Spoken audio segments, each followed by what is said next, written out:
হাতনিয়া কি হৈছে? স্যাৰ আমাৰ এই চেৰাবলীয়াটো কলে গ'ল? কোন? এই ৰাকেশ নেকি এইটো? কিয় বা? এই পাগলামি কৰি থাকে অনবৰত। দিছো ভালকে। ইমান বয়স হ'ল গাত কথাই লগা নাই ন? দেখিছেনে?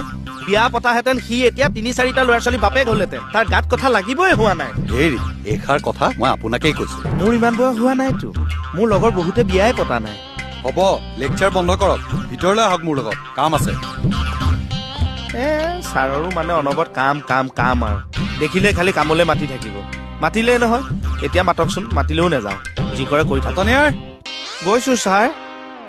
ফুটনি মাৰিব নালাগে, আগতে কামখিনি ভালকৈ কৰক। বিশ্বাস ৰাখক ছাৰ।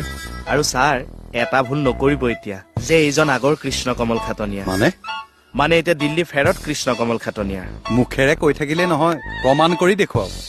বাকী ষ্টেটৰ পৰা যোৱাসকলে এতিয়া নতুন ষ্টাইলত কাম আৰম্ভ কৰিলেই চাগে।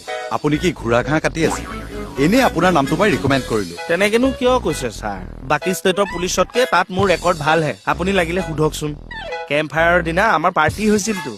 চব পুলিচক মানে নিজৰ নিজৰ জাতীয় সংগীতটো গাবলৈ দিছিল। বাকীবোৰে যে গালে, চাহাববোৰেতো মূৰ তুলি নেচালেই, ভালকে একো বুজিয়ে নেপালে।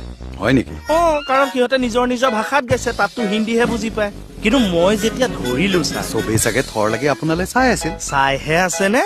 साहबपुर उठी आही गुपा मारी धोरी बोले के जी आपने क्या जातीय संगीत गाया है? आपका जातीय संगीत इतना सुंदर है। আপুনি এনেকুৱা কি গালে? 2 লাইন গাই দিও। গাওকচোন গাওক।